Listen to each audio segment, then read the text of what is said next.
All right. Happy Veterans Day. It is November 11th in the year of the Lord 2025, and I wanted to come on and just share some appreciation for all the veterans out there. My dad is a veteran. Um, you know, they're the people that make this country free so we can do things like this, like make music on the podcast and, share our music, share our speech, talk about the things that are important to us. And it feels like some people might be trying to shut that down, but our veterans are the ones that gave us that freedom. So it's huge to celebrate them. I'm off work today. My son is in the sunroom back there. He's out of school. They don't have an off day today, but I had to keep him out because he's got to go to the dentist. He's getting his first crown, and they have to do like put space in between the teeth. They're doing that today, and then he goes back for a crown next week. So big day for him because he's never really had any dental work except for cleaning. Speaking of him, hi Lincoln, go in there and watch TV. No one even sees you. Yeah, they do on there.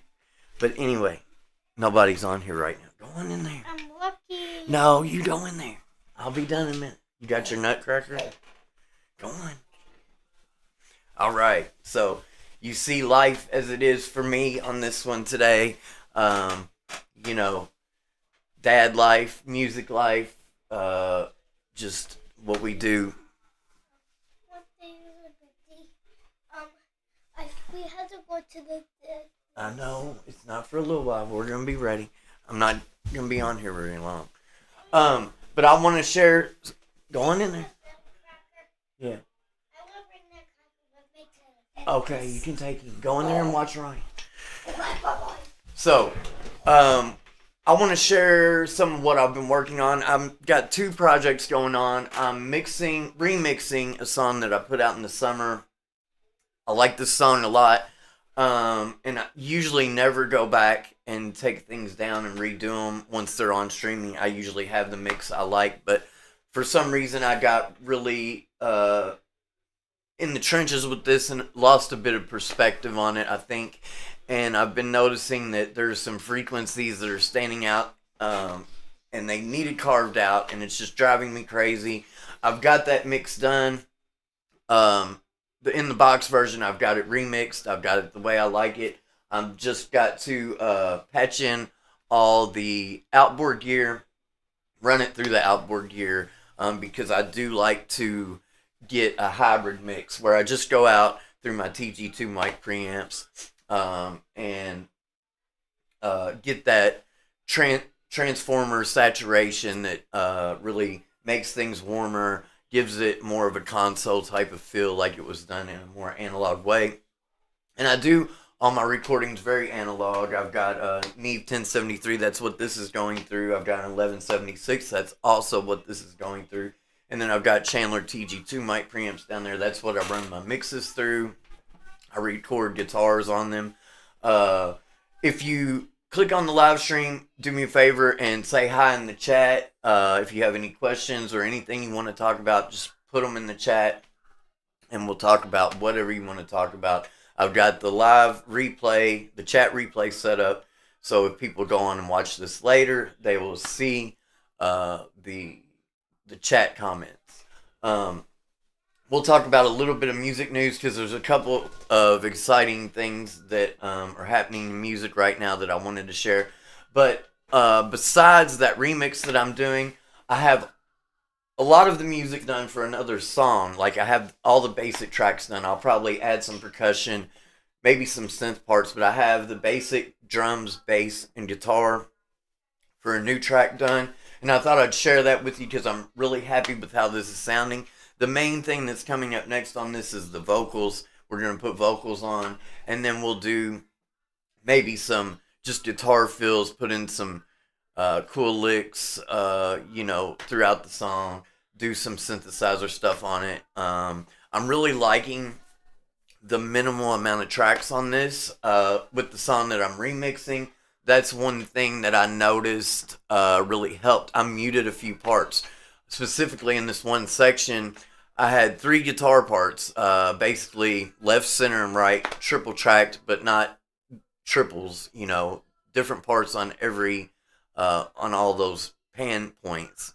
And then the slide. Well, for the section of the song that was really driving me crazy the most, I muted all 3 of those guitar parts and just kept the slide, and it really opened things up and made things sound great. And that's initially what I had in mind, but I get putting on these layers and overdubs, and I dig them a lot of times, but I kind of lost perspective of where I was going with. I wanted that slide to be the prominent part, and it wasn't able to do that. All the frequencies were kind of running into each other, and I had to carve some things out in other places, and I just muted some parts on there. That'll be up for streaming. It's called Save Your Dose. We're going to put that back out. I'm really happy with this mix. All my other songs, I love the mixes on. And this new one, the rough mix for the music, I really like. Let's play this now. It doesn't really have a title yet. I've started writing some lyrics, but usually the titles for my songs come when the lyrics come. But this is a real rock and roll kind of track, man. Heavy guitars, done through real amps, Mesa Boogie Dual Rectifier, and a twin. The side with the twin is the side. You'll hear a fuzz-faced guitar. That's the twin. The other side, the more high-gain amplifier sound, is the dual rectifier. So, here we go. Let's listen to that.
Alright, so I just jumped in with a little bit of guitar that wasn't very great because I didn't have no warm-up time.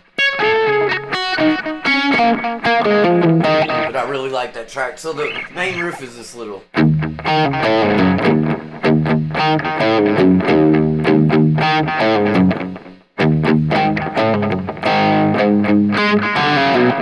Kind of, it's got a little flat five, kind of outside, just a little bit thing.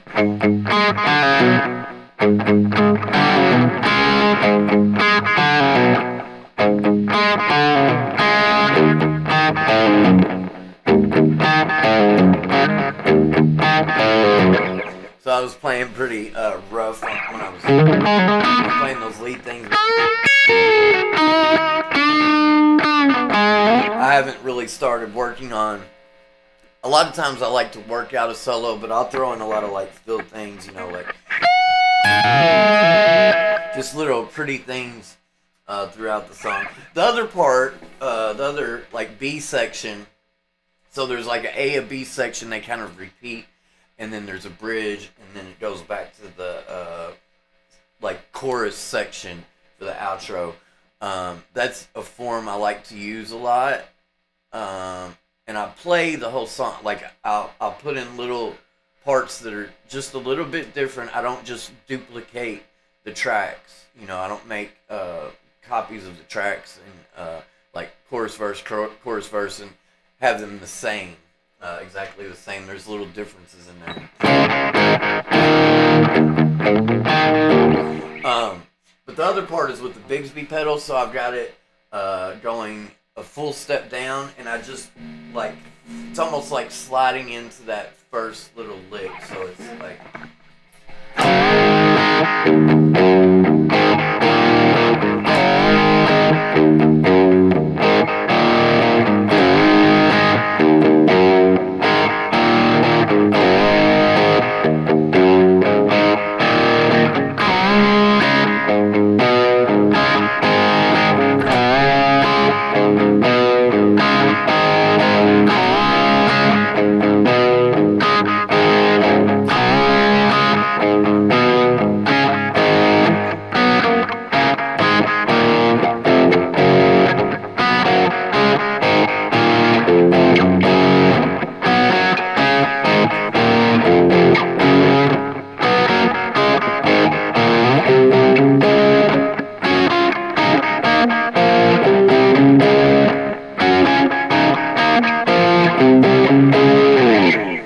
that's most of the parts of the song right there. It's going to get a lot more added to it, but I'm really liking how open everything's sounding.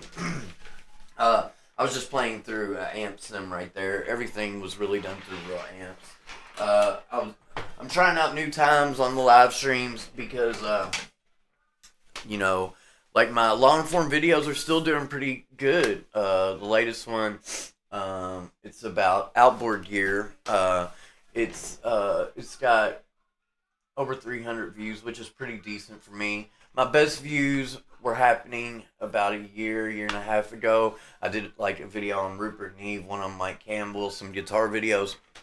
Some of those have 15,000 views. And then something changed with the algorithm. I think part of it was me. I went from more guitar-based videos to doing a lot more music production stuff, which my music production, I'm really proud of it. All of my songs that are up on streaming sound as good as the songs that come before or after. It's competitive.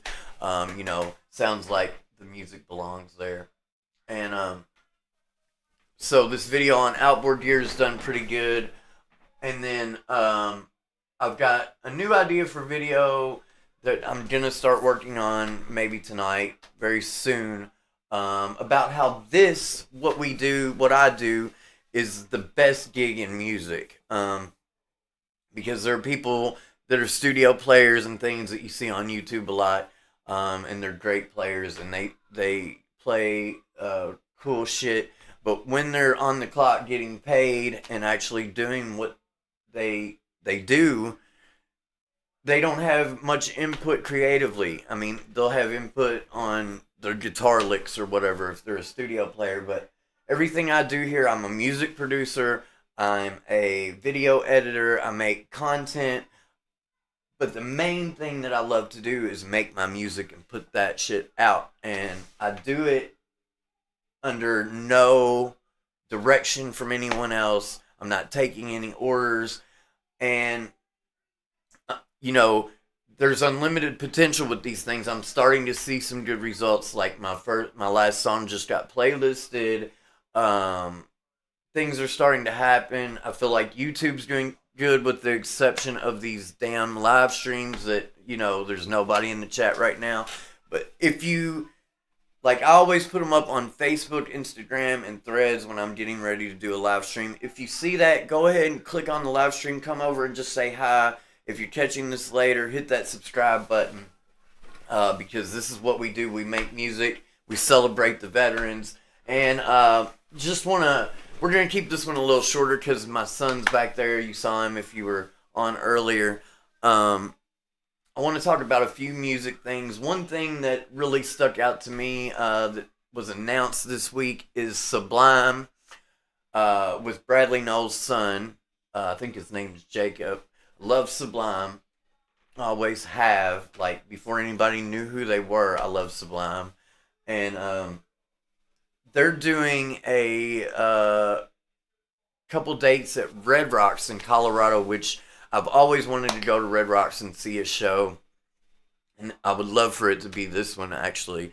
And they're doing, like, the whole album, the self-titled Sublime album, which, if you know anything about the band, Bradley passed away not very long.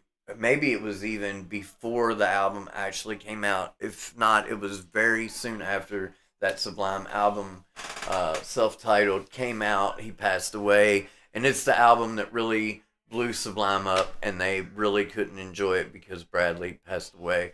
And so his son is been playing gigs with Sublime, and they're doing, I think it's August 17th and 18th in Colorado. They're playing that self-titled album and some other tracks as well, I'm sure. But if you know that self-titled album, it's got like Santeria, What I Got, the big kind of MTV hits were on that record. 40 Ounces to Freedom is the other really great one that I love a lot too. But all Sublime stuff is cool. Were kind of, Bradley would kind of rap a little bit, but not in a way like Limp Bizkit or something like that. It was totally different. There's some ska and reggae influences in there. There's hip hop, there's classic rock, there's everything in that music. It really feels like a melting pot of music, and it's really cool shit. So I was excited to see that gig was announced. It would be one that I would love to get out there and see because I've always wanted to go to a show at Red Rocks anyway, and then, add to that it's Sublime, and it's just like the stars aligned, but we'll see. A couple pieces of music news I wanted to touch on. This day in history, actually, instead of the music news. We'll do that in a minute, though, because I do have some other things to talk about with the music news really quick. This week was the Rock and Roll Hall of Fame induction ceremony. Some really deserving people got in this time. The Rock and Roll Hall of Fame is pretty controversial. Some people that should be in there aren't, and some people that probably shouldn't be in there are, and people really kind of discount it as not having a lot of credibility sometimes. But I've been there to Cleveland to see it, and it's really cool, and hopefully they get around to everybody that really needs to be in there and get them in there. They did really good this year. Bad Company, a band I love. Paul Rogers couldn't be there, though. Unfortunately, he's got some health issues going on, I guess. Paul, we wish you well. Paul and Bad Company, that first Bad Company record, all the Bad Company records kick ass. They got in. Then Jack White, actually the White Stripes, not just Jack White, because Jack has several projects, the Dead Weather, the Raconteurs, his solo stuff, and what started it all was the White Stripes, and they got in. Meg wasn't there, but Jack talked a lot about Meg White. If you have Disney Plus, you can watch the Rock and Roll Hall of Fame induction ceremony and all the people that played. Another big inductee for me was Soundgarden. So Soundgarden and Chris's daughter Toni Cornell, she's a great singer too. We love Chris Cornell and Soundgarden around here, and they definitely deserve to be in, as well as a lot of those other, grunge, alternative '90s bands from Seattle and from LA and from anywhere they came from. There's a lot of great ones, some that you don't always think of, like Candlebox, like Days of the New, like Silverchair, like Bush. A lot of those were kind of in the second wave coming in of the alternative stuff, but really good bands as well. Of course, Nirvana, Soundgarden, STP, Alice in Chains, all those bands are like the pinnacle of that sound and what we're into around here. Okay, so let's do some of these things that historically happened on November 11th.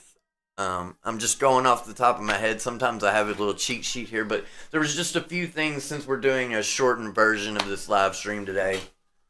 A few things I wanted to touch on. In 1972, Barry Oakley. I've got a great Allman Brothers book back there. I read it, and it's killer. I've got a lot of rock and roll bios back there. I don't know if you can see the bookshelf, but in my long form videos, you can always see the drums and what's going on behind there. The books actually provide some absorption and diffusion for me, mainly diffusion, I think. So things just aren't hitting a straight wall back there. This room sounds great. So these walls are wood paneling. They're not actually drywall, and they sound great. I have to go. Go on. I have to go pee. All right. Go on in there, and I'll be in there in a second. So we're going to cut the live stream short. But in 72, Barry Oakley passed away in a motorcycle crash on the same intersection that Duane Allman did. Also in 76, Sex Pistols released their self-titled album and brought punk music into the world. I've got some things to take care of, as you can see, as a dad, and we're gonna do this again real soon. I've been doing 3 a week, but I'm focusing again on the long form videos too, so we're at least gonna do 1 or 2 a week. And I wanted to say Happy Veterans Day to all the veterans. Peace out.